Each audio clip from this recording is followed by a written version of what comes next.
Hi, everyone, and welcome to our .LA Work at Home panel. We have a really great panel today to discuss what the future of work will look like in 2021 and beyond. I'm Ben Bergman, Senior Finance Reporter at .LA, and we have an amazing panel. I want to introduce them briefly.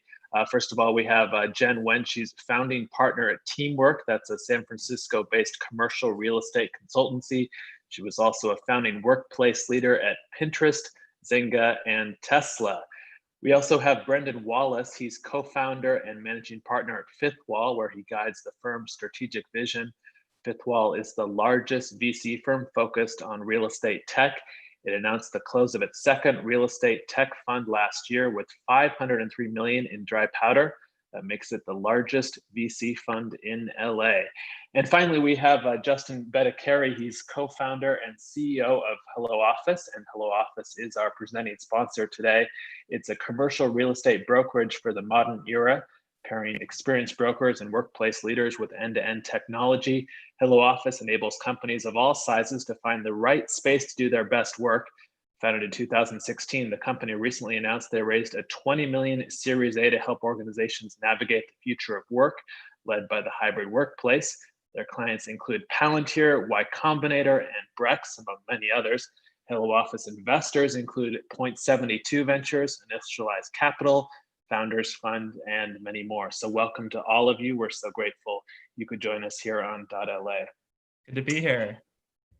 And I want to start with a little bit of the short term, because the situation is changing so quickly, especially here in California, unfortunately. But everything is much different than it even would have been if we spoke a week ago. So I want to start with what you guys are seeing on the ground right now, and then go into some of the longer term trends after that. So let me start with you, Justin, and just ask what you're seeing right now in terms of activity from clients. Are people starting to hold back, or what are they saying to you? Yeah, I mean, things are changing really rapidly. But for the first time in a few months, we are actually starting to get a lot of momentum with companies, kind of engaging in, their search and kind of figuring out what their future of work will be like. For the first time in a decade, this will be a tenant-driven market. Companies are eager to take advantage of that. The parts of our platform that clients are engaging most in is, real-time market analytics. So it's, how to time the market right. Labor analytics, because companies are going to be moving towards a hybrid workplace, they're going to be more distributed. And so they're looking for where the talent is that's not necessarily tied to their HQ location. And then third, it's how they're going to build the hybrid workplace and kind of engaging us on like what that will look like. And what are some of the things you're seeing as a result of it being now a tenant-driven marketplace? As my partner Felipe likes to say, the buffet has been restocked, and so we're seeing a lot of options in the market, and so companies are going to be able to choose really what they want from their workplace, but supply has gone through the roof. Subleases are hitting the market. And so there's just a lot more choice for companies. And are you seeing people willing to commit, or do they want to hold off because the health situation is changing so rapidly? Yeah, it's very unique for each company. Some companies need to get back into the workplace sooner than others. And so it's a case-by-case basis. What kinds of companies want to get back soon? Yeah, I mean, I think that it really depends on the demographics of their employee base. For some people, it's really, really hard to work from home, but others they need to because they have kids without childcare or school, and so more so we're seeing what companies can do to give their individual employees choice. As opposed to a broader section of like certain companies are looking to get back than others. But I will say that for our clients that are doing much more like R&D and production, whether it's autonomous trucks or robotics or things like that, they need to get back into the workplace a lot sooner. And Jen, we spoke last week, and I said, well, these past few months must have been really quiet for you as someone who, is a turnkey solution for companies because companies presumably would want to just stand still. But you said actually it's been really busy. So I'm curious what you've been seeing these past couple of weeks. It really has been busy the last couple of weeks. We're seeing a lot of companies that are looking for a way back, looking for that North Star. And, as Justin mentioned, there is a lot of movement. We are seeing clients who want to address coming back as soon as possible and are anxious, but it also depends on the vertical. It is not one size fit all. We do have companies that have already been back in autonomous driving, in manufacturing, and in the life sciences field. Where we're seeing gray area is in fully 100% tech. Yeah. Industries where they're just not sure. We've seen the extreme end where there's the Facebooks and the Twitters, which decided to push out the return to office as a choice. But then we're also seeing the other side of the spectrum where companies do want to come back for various reasons, as Justin mentioned. And we'll get into more of that. But I'm curious, Brendan, as someone who deals a lot with retail, what you're seeing now that LA County, we've been open, at least for now, for more than a month, and retail's open in a lot of other markets. So what are you seeing in terms of retail activity? Retail is a category that is probably asymmetrically impacted by this crisis. A lot of the trends that were already afoot well before COVID have just been accelerated. For context, e-commerce transaction volumes were up 74% versus last March. So you've seen kind of the largest one-time, effectively forced adoption of e-commerce. I think what you're seeing right now is probably somewhat of a false positive in the sense that there's a lot of pent-up demand. So people want to consume something or they want to buy something, but alongside that, they also just want to go back to a store, right?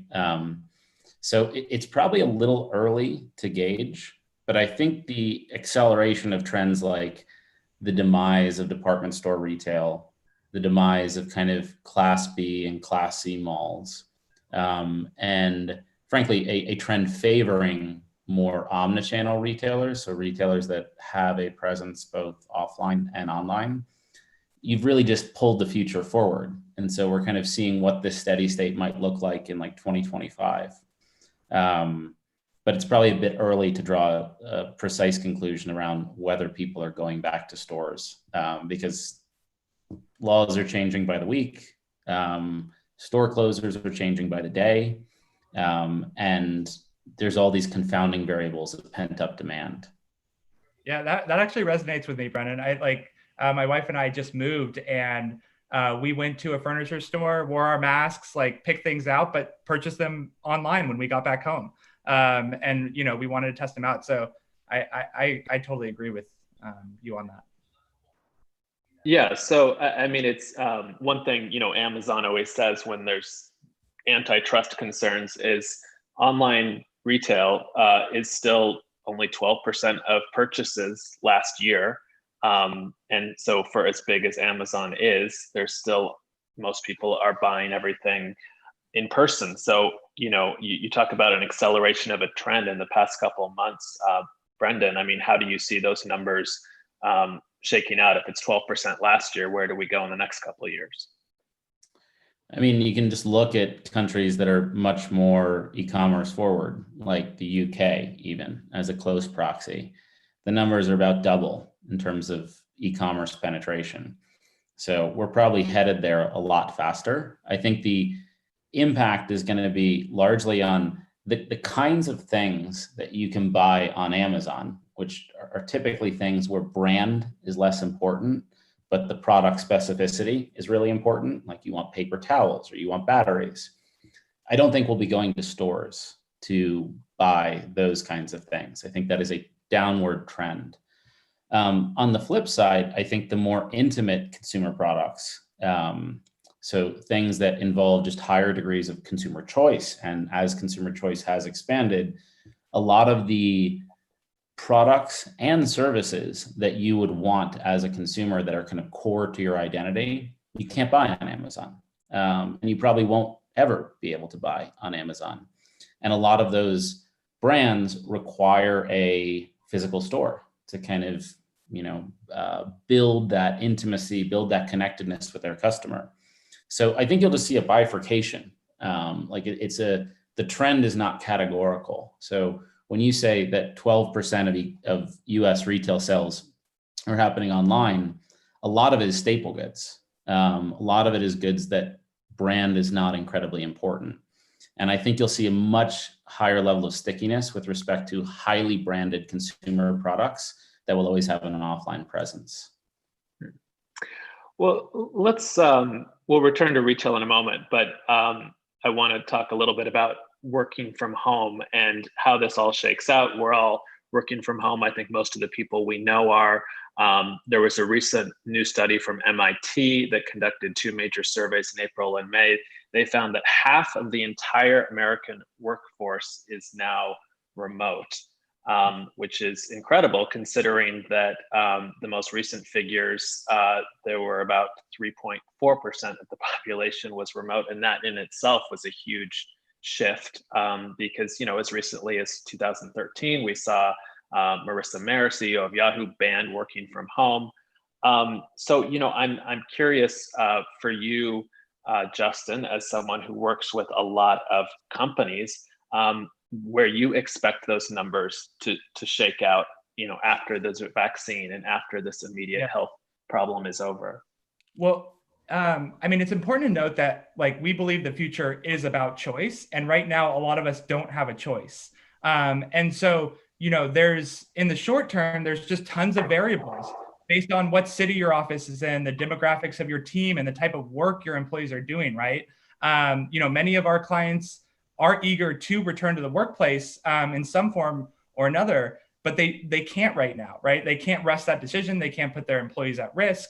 But if the future is about choice, that's not what this is right now, right? And so those numbers are obviously heavily skewed towards everyone not really having, or at least half the population not having the choice to either go to work in the workplace, go to work in a co-working space, go to, choose to work from home, or have that flexibility on a week-by-week basis. And so, from our surveys and from many of my discussions with a lot of CEOs and heads of workplace, that a lot of people will return, but it's just going to look a lot different. And so when you say a lot of people, in a couple of years, what percent of the workforce would you expect to be remote?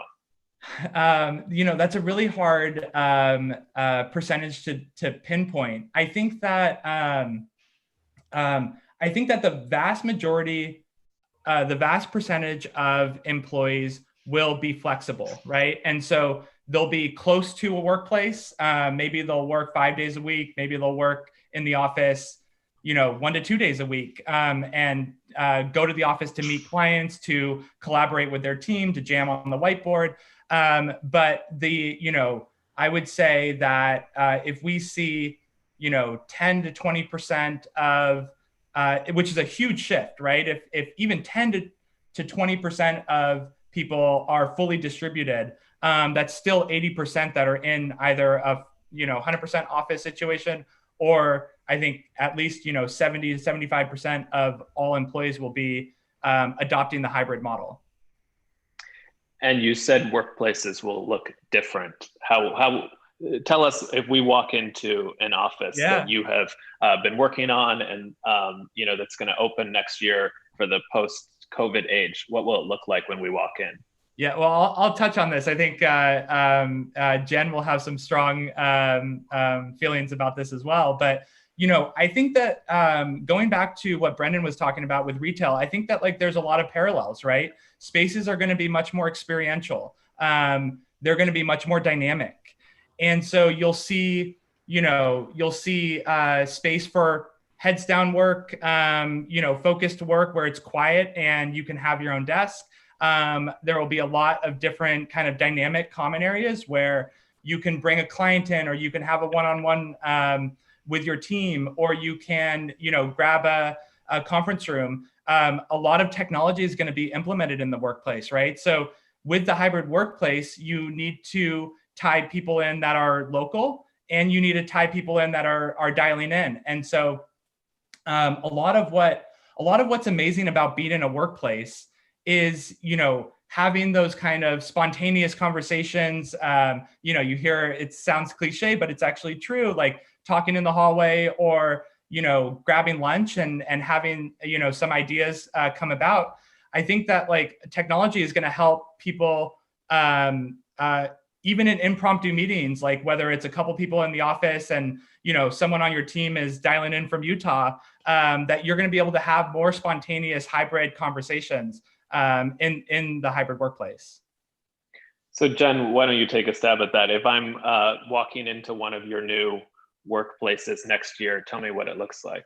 Yeah, well, first, I think that's kind of an old way of thinking about workplace, kind of to what Brendan's point about the crisis accelerated how we think about retail and how we think about workplace in general. I think right now workplace has no boundaries. So when you ask that question, I think the workplace could be in our own rooms, our own bedrooms. It could even be the bathroom, right? But as we go back to, I don't see a headquarters that's going to be one central location that's going to be anchored to a large city. I see a workplace that's, as Justin mentioned, that's diversified and distributed. And when I say diversified, meaning it could be in your home, it could be virtual. And when we do return back, I see a place where we're going to go retro workplace. We're going to go back to at least 6x6 type of space or cubicles at a minimum, which we used to do many, many years ago. It's just revisiting what that looks like and what that square footage means per employee moving forward. We got really greedy. We moved into the cities, we densified, and we now have to make adjustments, and we'll see those adjustments. Yeah, I think you're right, Jen. I think that the kind of era of just vast open floor plans without space to not only be safe but to to actually have focused work are going to be the new norm. But I do think that there's just going to be a lot more dynamic space where there's a little something for everyone, and it's flexible depending on what you need that space for in that moment, right? And so what really is happening is that like it's rather than like this top down, I'm going to fit as many people into this office as possible, it's actually kind of more bottoms up, like inspiration to like give people the flexibility to experience the space in what they actually need in that moment. So then, you have Apple, who's been, spending, $5 billion on their new headquarters. You have here in LA, companies like Google that have made huge investments in office space, and Facebook and Amazon. Apple just opened a new headquarters right before the pandemic in Culver City. So then are those already out of date? Jen, why don't you take the first stab at that?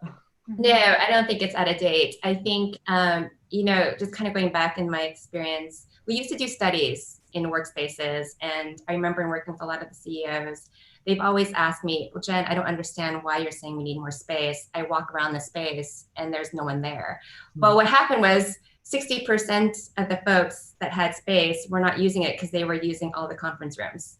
So that just basically meant we weren't utilizing our space really well. And I think for the companies like Apple and Google who've made those real estate investments, we'll just need to revisit their programming. Yep. Yeah, I think that's right. I think it's like you look at, Facebook and Twitter and a lot of these companies, these really kind of leading companies in technology and innovation are making decisions, long-term decisions around investing more in a hybrid workplace, right? A more distributed workforce.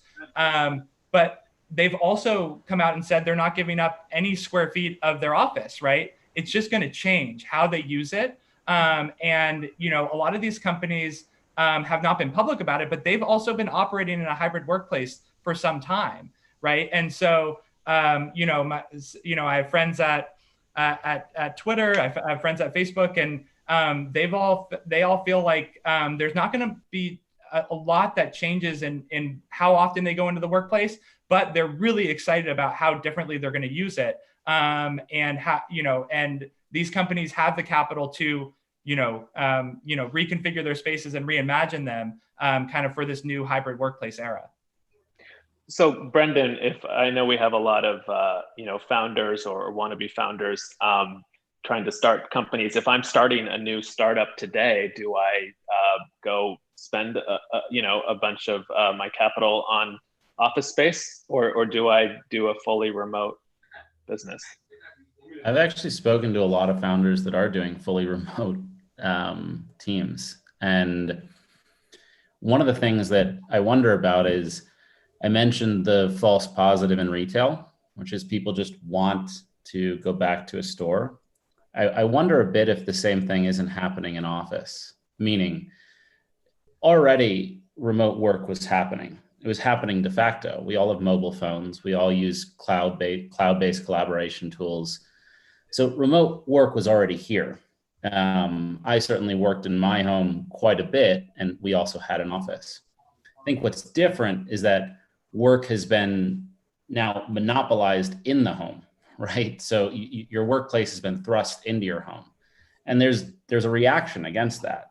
So what people, I think, are craving when they say, I want to go back to the office, is maybe less so about the office and more so about some kind of line of demarcation between where they live and where they work, and their personal time and their professional time. So it's probably a little bit hard to extract that from the motivation of people in saying, I want to go back to the office. I'm not sure it's I want to go back to the office. It's that I don't want to be on Zoom calls 14 hours a day with no respect for my privacy. That is what you might actually be hearing. And so the fact that 50%, if that's true, I haven't heard that stat, of people are now truly working from home for knowledge workers. And you have to draw that distinction because it's important. I think everyone is talking about knowledge workers, which is not the whole economy. I think it will be a dramatic shift. And I think the shift will happen faster for companies that have the opportunity to reimagine what their working environment is. And those are startups. And the other dimension that we haven't really talked about is just the locational shifts. And this is maybe apropos that we're talking at a dot.LA virtual conference. But I think people are not going to be in cities they don't have to be in. And so I think those cities and what those cities are come to mind kind of obviously. Places where cost of living or quality of life or a number of factors mean that the majority of people that are living there wouldn't choose to be there unless they had to work at an office in that city. San Francisco and New York being probably the most prime examples of that.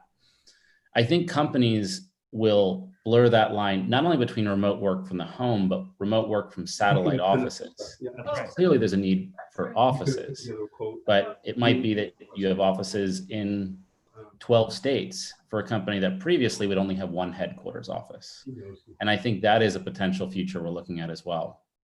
Yeah, I think I have a lot of thoughts on that, Brendan. I think that just going off of that last comment, we definitely feel that, a good example of when Coinbase announced their, kind of remote first strategy, the message was not that they are getting rid of their workplace, but that instead of having 10 floors in one city, they're going to have one floor in 10 cities. And they're going to bring people together in a lot of different places, which will be amazing. I think that the big thing here is that the pendulum is going to swing dramatically throughout this whole process, right? And the 50% kind of figure that Ben said is right now. That's not long term, right? That's not like people saying long term that 50% of all knowledge workers are going to be remote. It's that like right now in this pandemic, like I believe so, right, Ben? That's correct. That was surveys taken in May and April. Yeah, that are currently working remotely. And so I just think we have to appreciate that like the pendulum is going to swing and it's going to land, much more in a larger percentage of companies offering the hybrid workplace where, employees have the choice and they're not just tied to one location in order to work for a company. HelloOffice, like our life's work is to build and find and build and manage, workplaces, and 20% of our team is distributed, and so from well over a year, and so we have an incredible team, from Dallas and Canada and, the East Coast and the West Coast, across the board in operations, engineering, and data analysts. And so we think that is the future. But the other aspect of that is we have to also appreciate that when you're running a company and, it could be 6 months before it's safe to open a workplace, you want to feel like you're in control and you have to adapt to the current environment.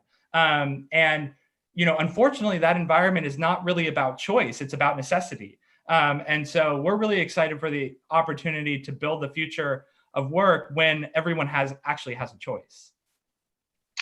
So, Brendan, I mean, what you sort of hinted at, San Francisco and New York as being, very expensive places that maybe if people don't have to be in, they won't. How does this shake out for LA? We're not as expensive as them. I think it's a pretty nice place to live, but will more people be in LA, or will they say, oh, it's also expensive here, I'm going to move somewhere cheaper? I think it's probably the latter, meaning the dichotomy that was presented of, is LA creeping up or catching up to San Francisco? It was oftentimes positioned as LA is having a moment. I don't really think that was true. I think what really was happening was San Francisco was not having a moment. Yeah. And so the rest of the US was winning. And by virtue of that, Los Angeles captured some portion of tech growth or technology worker growth and office growth. But by that same token, there are cities that are cheaper and more livable than Los Angeles as well. And so just as a general principle, I think we've seen this for the last 5 years, and COVID in many ways accelerates it. The field, the non-New York, San Francisco, Chicago, Los Angeles cities are likely on the winning end or on the right side of history when it comes to office and knowledge worker growth. I think let me interrupt really quickly. So when you say San Francisco is not having their moment, I mean, we just up until 3 months ago, right? We had the lowest vacancy in the country and the highest, cost for living in the country. Now, that was caused a lot by the lack of, building enough housing to accommodate. But it wasn't necessarily as much as we weren't having a moment in San Francisco as much as kind of policy was restricting where it could go. And I think one of the reasons why we launched our second office in LA was because of that very trend, right? I agree, Brendan. It's not a moment in LA. This is here to stay, and LA is just a place where we saw Silicon Valley. That moved to, Jen, you saw this firsthand, right? 10 years ago, San Francisco was not the place to be. It was Silicon Valley. It was San Jose, right? And so there was a huge movement up, when Zynga and Twitter and Salesforce started scaling up in the city. I think that LA is in the beginning stages of a movement that will never stop. LA is here to stay. But I also think that San Francisco is not going anywhere, right? There are, if you roll around the city, there's probably a lot of U-Hauls right now. Same thing when the .com bust, right? And, new people are going to come in, prices are going to normalize. And, the future is yet to be determined. But I think that, there's enough demand, there's enough knowledge work where a lot of these cities can thrive, both major cities and secondary, tertiary cities. I'm also just, I see these articles about people who are high paid employees at Facebook now, moving or thinking about moving, I think is the operative word, to Wichita or something. And I'm a little skeptical because I don't actually know anyone who has done that. And I feel like most people, either have kids in school or a lot of friends. And there's a lot of other things that at the end of the day are tying them to these communities other than just their jobs. Yeah, but a big part of it was their jobs, right? And there's a lot of folks that have family in Utah or whatever, and they just have never actually had that choice. And so I don't think it's going to be most people, but the fact that even some can be happier, take care of their well-being, be in a bigger place where they can raise a family or be closer to a family that they grew up around.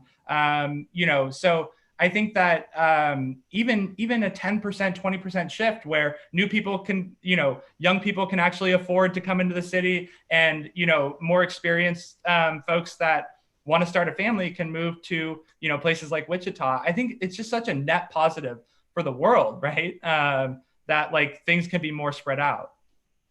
And Jen, what are you seeing in terms of your clients? I mean, are they saying for the long term, we don't care if our employees are in San Francisco or Arkansas?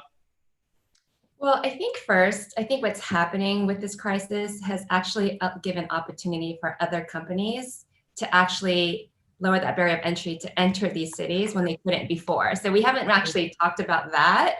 But yes, we've also seen clients where during the 90-day shutdown, employees who usually the generations of the Y and Z have moved back to their families in different states outside of San Francisco, but it hasn't been permanent. I think, to Brendan's point, there's a reason why we're all anxious, or some of us, to go back to the workplace. And it's about boundaries, and it's about human connection that is missing in our lives today as we're zombies. Yeah, I think that's very true. But Jen, you also mentioned when we spoke a couple of days ago, it's interesting to see cities attract workers rather than companies. Do you see more of that happening? I do. We were talking about, with Ben earlier, that you're seeing cities like Oklahoma actually incentivizing not companies, but the knowledge-based workers, paying relocation fees and even co-working spaces to attract these workers. And I do see more of that happening. And I love seeing that these other cities are popping out outside of what you're seeing on the West and East Coast. Have we seen that before? Like, Brendan, have you seen those trends before where, because we've seen a lot from like, Salt Lake City and, cities in Arizona where like they've incentivized our clients, and we've helped them get incentives to, open up a sales office or a customer support office. Have you seen it from individuals as well?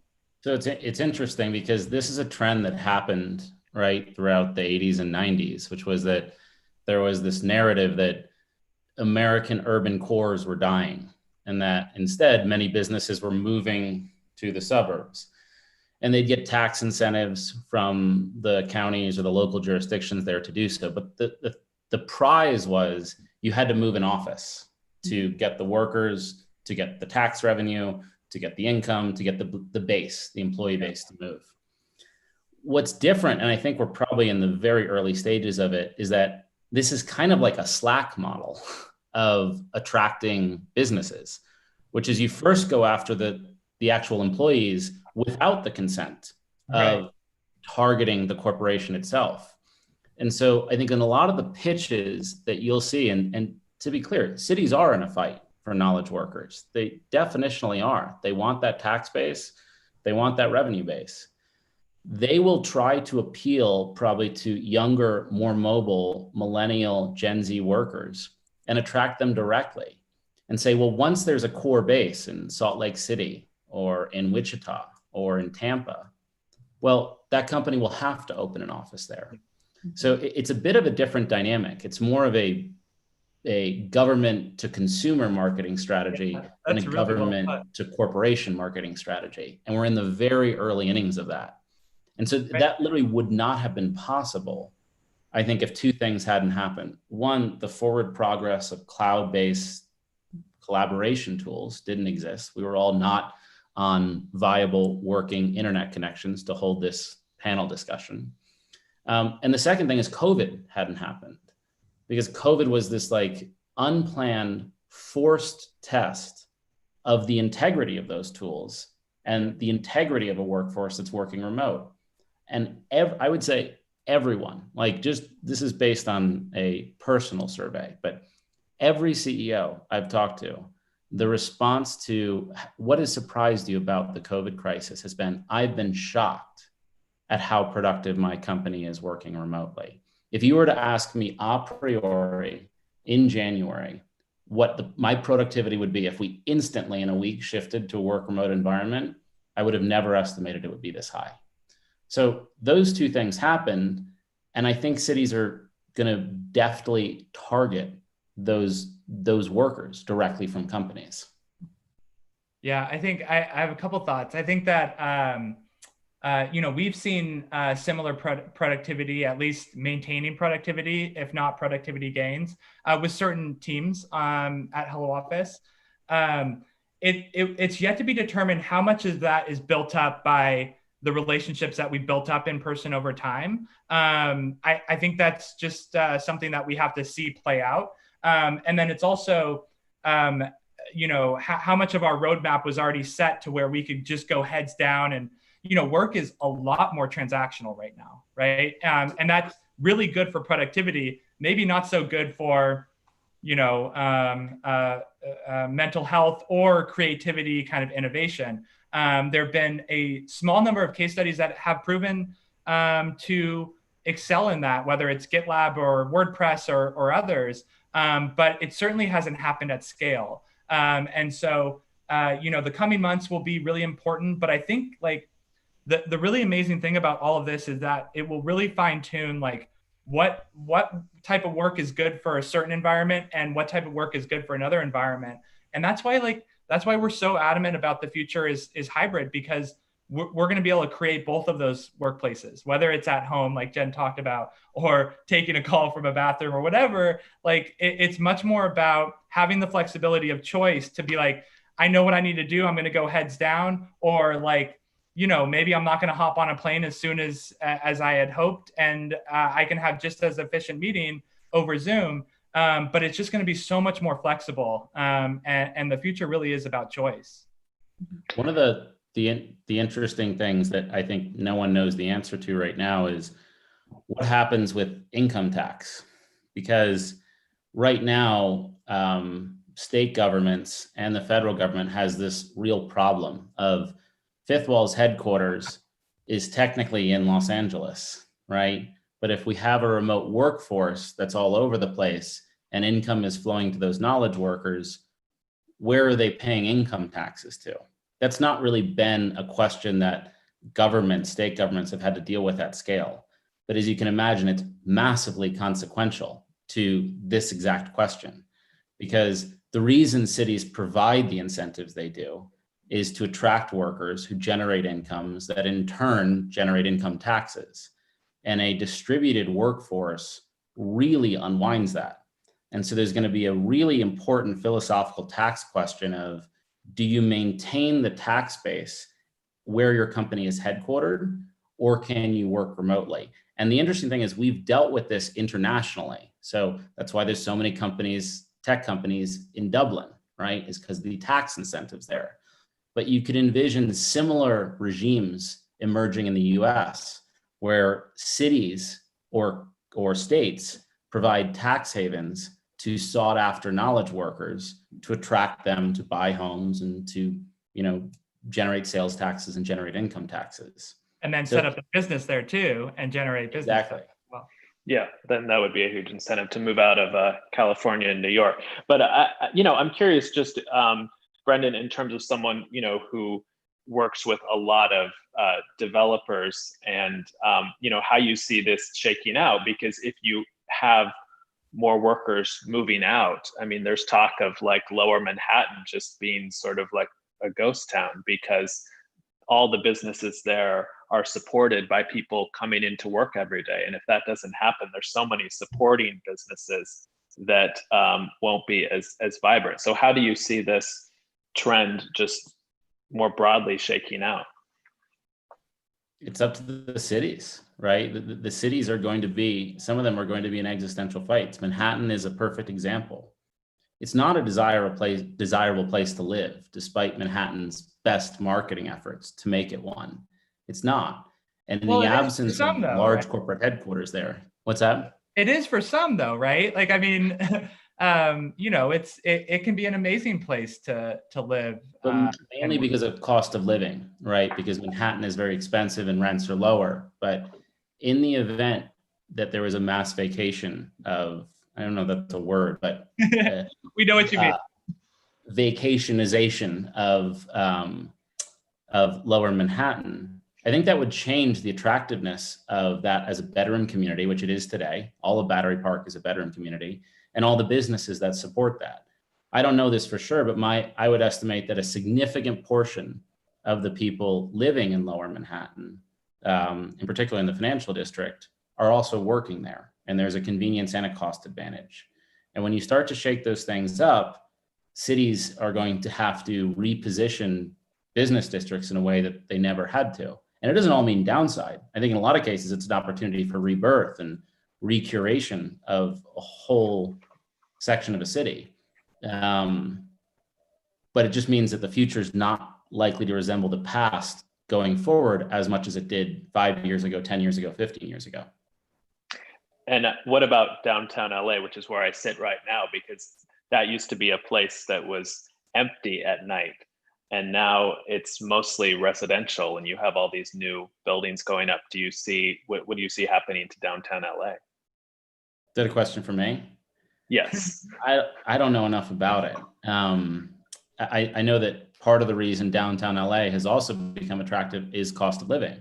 Rents are cheaper, right, than Santa Monica or a lot of the more sought after places to live. And like San Francisco, LA has problems with its housing stock. It's artificially constrained. Yeah. So it's not just the proximity to businesses, but in the event businesses did leave downtown Los Angeles or did shrink their footprints, yeah, I think it would have a lot of adverse effects on downtown.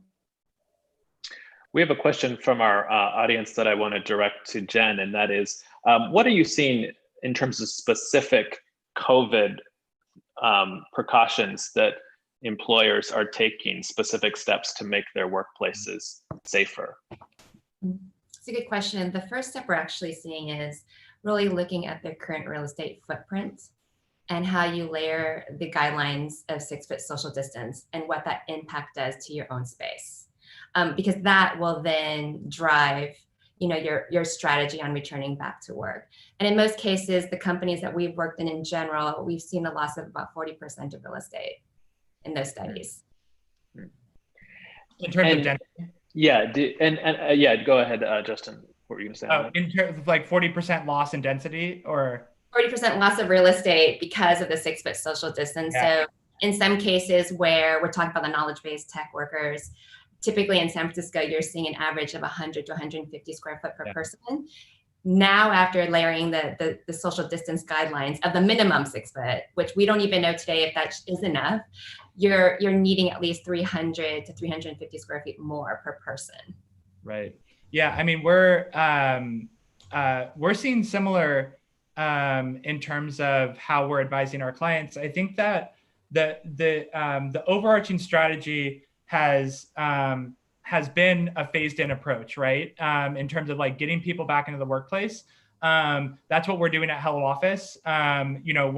We have 3 different phases to where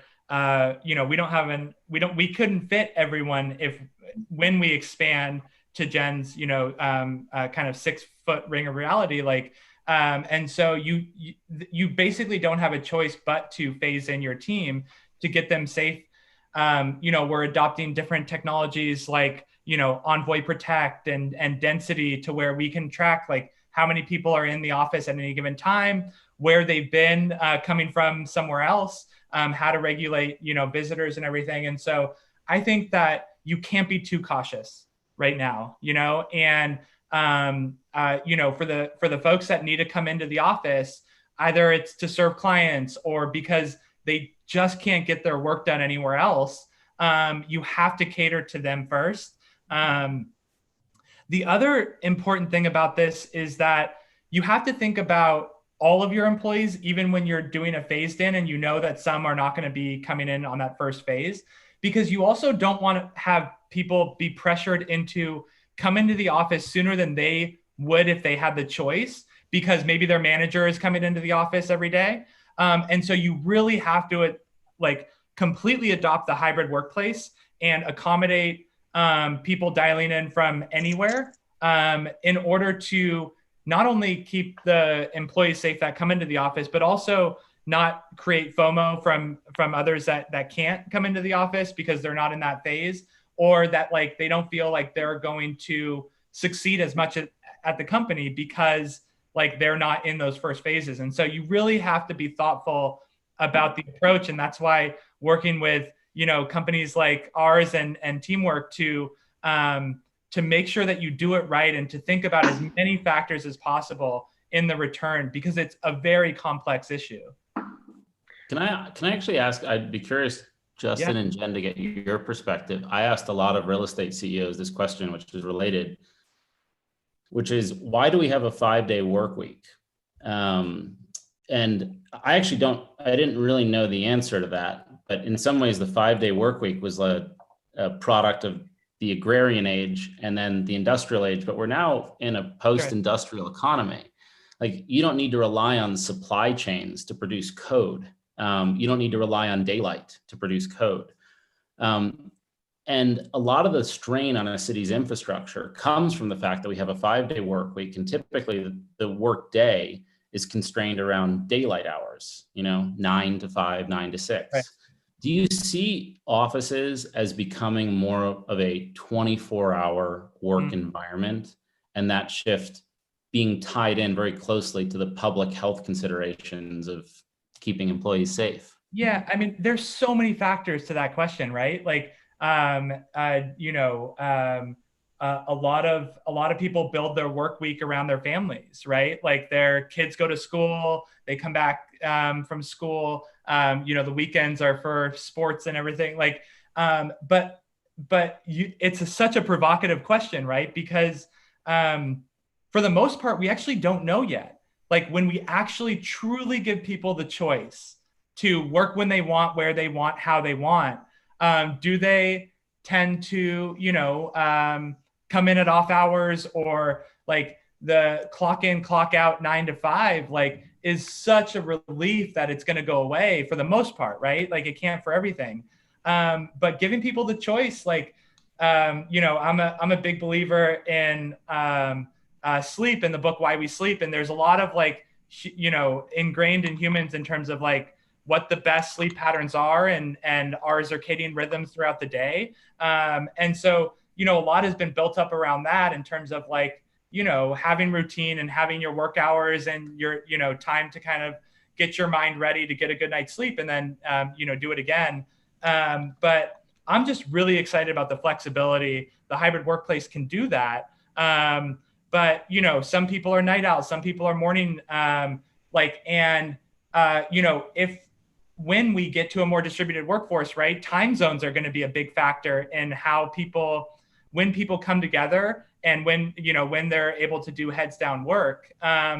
Like, the other thing about this is that, the impact of isolation at scale and over time has not changed, right? And so being able to cater to people coming together in specific ways and for really specific reasons, we still have to build around that, right? And I think that the future of work is really about employee well-being, how to foster innovation and provide the space to also do focused work, heads down work. And so it's just going to be so dynamic, which is an incredibly exciting thing. And Brendan, to your question about the 24-hour, what we're seeing when those knowledge-based workers are using shifts to go back to the office due to real estate constraints or daycare constraints, they're not actually coming back for an 8-hour day. They're actually coming back scheduled with their team for 2 hours at a time, and then they go back home. And what we found out that in giving that choice, they were able to then coordinate the daycare that they needed, or make sure that they could, schedule in school for their kids. So we're not going to see the specific 9 to 5. It's going to be, we're going to come into the office from 2 to 4. And also it solves the problem for commuting. So for example, for employees coming to San Francisco who don't want to address, the public transportation or the parking issues, or even in a high-rise building, avoiding the congestion in elevators, this shift working and shift hours is going to be huge in the phase of project coming back. Like, the craziest thing about all of this is that, like, think about all of our teams, right? And the different lives that they lead, right? Families, single, newly married, live in the suburbs, live in the cities, like those are so different and have such different implications on when you do your, and then on top of that, like psychologically, like when do you do your best work? When do you get most inspiration? When do you want to be heads down, like no interactions? And then when do you want to do a walking meeting and have a one-on-one? How can that all fit into one way to work, right? One design of office, very set hours in terms of when you have to be there. It's crazy, but it's just been that way. Like, that's why this is so exciting. It's like, there are so many different ways to get the best work done. A lot of that is together at different times, but a lot of that is also like really focused, and some of it is transactional. And so kind of ushering in this new way to work, like the future of work is so much about choice, finally, right? Because so many people have different lives and work in a different way. And still want to come together, but just on their own terms, on their own time. And it would seem that would also have an effect on the diversity of workforce. Oh, totally, right? Like, you need to come to the office 9 to 6 does put constraints on what kind of workers you can hire. And so I think when you look across, who like hiring strictly for proximity is an extremely limiting factor in growing a company. Opening up the talent pool to be more distributed, to have workplaces in different areas, and to have a set of employees that are remote for the most part, brings in an incredible, more diversity in your talent pool. And I've also heard from a lot of workers and CEOs that they hope this will be the end of the notion that you measure productivity by just looking when someone's at their desk from 9 to 5 all day, because that's still how a lot of companies do it, and actually measure productivity by other factors. But I'm also curious, just briefly, I mean, co-working was big the last couple of years. There was obviously WeWork, which was a whole story and issue in and of itself, but we were working in a co-working space as well. Is that over? I'll take first okay. first one at that. I don't think it's over. I think that history hasn't been written on who will win in that environment, but the idea of flexible office space, agile office space, and co-working, now in the short term, it's going to hurt a lot, right? Like the margins are small. Like for the co-working companies that take on the leases and the buildings and sometimes the ownership, like they're going to be hit pretty hard over the next 6 to 12 months. But the model is so important for the hybrid workplace to exist. I think that like the companies that win are going to have the platforms that allow landlords to, facilitate co-working themselves in a way. But like the flexibility, when we launched our LA office, we were at an offsite in Tahoe. The whole team was there. Owen, who leads our LA office, called ahead to WeWork on a Sunday. We had an office up and running by Tuesday, and we still have that space. And so like that flexibility, there's too much demand for it to go away. But I think that the winners really will have a much more flexible model to how they structure costs, what they deliver for companies and what the service is. But the demand is too strong. It had too much product market fit from the need to run the economy through, somewhat through co-working. Jen, what do you want to take that? What do you think? Do you think co-working is dead? No, I don't think co-working is dead. I think in the contrary, as Jensen mentioned, once they have the opportunity to weather the storm and revisit their model, I do think there's a lot of other companies out there that as part of their return to office plan and whole resiliency and being responsive, they will be leaning towards co-working to help them do that. I mean, co-working does a lot. I mean, the whole reason why the companies like the WeWorks and Industrious and Notels did so well is they were assuming risk for companies, and they can continue to do so during these uncertain times. Now, if they can work through their risk, I think they're really going to be positioned well to help companies, weather the storm. Yeah, Brendan, you probably have a unique perspective on this, investing in some and kind of being part of the ecosystem. What are your thoughts? Yeah, co-working it's hard to disambiguate co-working and people's impressions of co-working from WeWork. For better or for worse, totally. People just think they're the same thing. And it's actually not. Co-working is one part of a broader category of office trend called flex office, just greater flexibility in how tenants engage with office space in terms of contractually, in terms of functionally, duration of leases. It's just, that's on the rise. I actually see nothing about this crisis that would suggest that less flexibility is the future. Agreed. I don't see that at all. I think greater flexibility is 100% the future. The second thing that most people get wrong, and Jen kind of alluded to it, is co-working gets thrown into a lot of different buckets.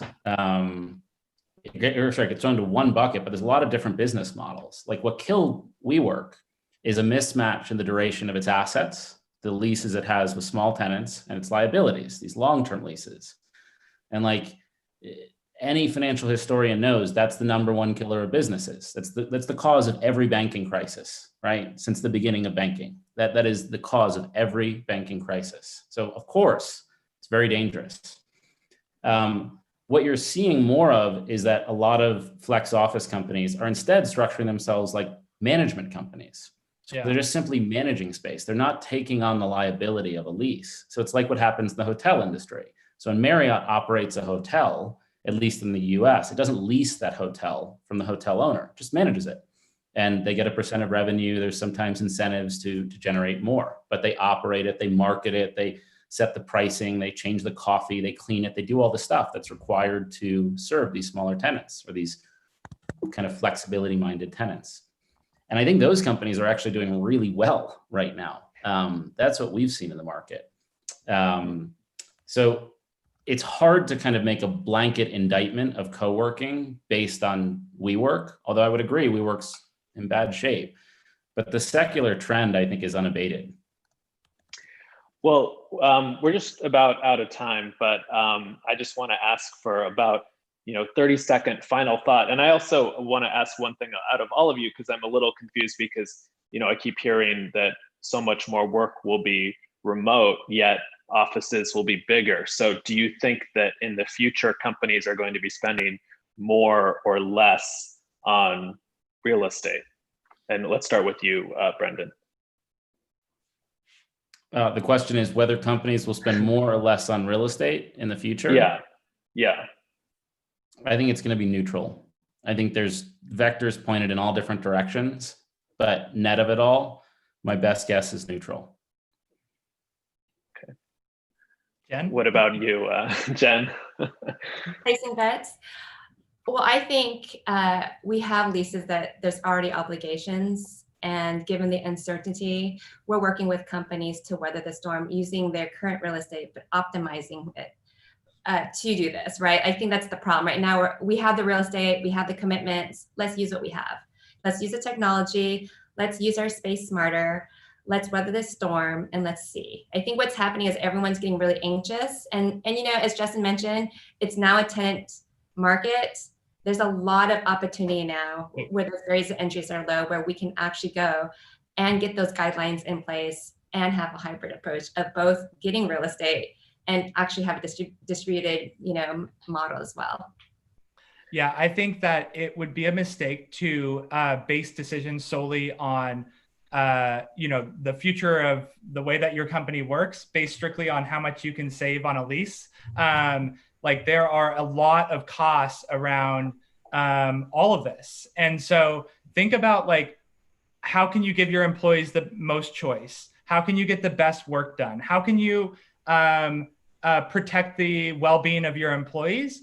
And I think that costs are going to be neutral because it's not the most important factor, right? Like in order to recruit, you're going to need to have incredible workplaces. You're going to need to offer flexibility. More employees are going to have the choice. And so it's really like, how do you want to run your company and what do you invest in? Whether that's reconfiguring current space or getting a new space that suits, the future of work much better. But it's not a cost issue. It's something that, we're all heading in this trend of building the hybrid workplace. And so it's, how do you do it best, both in the short term and the long term? All right, well, we will leave it there. Thank you so much. This was a really interesting panel. I want to thank our speakers, Jen, Justin, and Brendan, and especially thank our presenting sponsor, HelloOffice. And if you want to hear more about this topic, we're doing a whole week about remote work on dot.LA. Tomorrow I'll have an interview with the head of remote for GitLab, which is the largest distributed company in the world. And later this week, I'll look at how VCs view distributed work. And join us Thursday at 11 a.m. for our next virtual pitch showcase that will feature emerging real estate tech startups founded here in Southern California. That will be hosted by Brad Inman, founder of Inman, the leading real estate news source, along with Spencer Raskoff, co-founder and executive chairman of dot.LA. So thanks so much for joining us, everyone, and have a good week.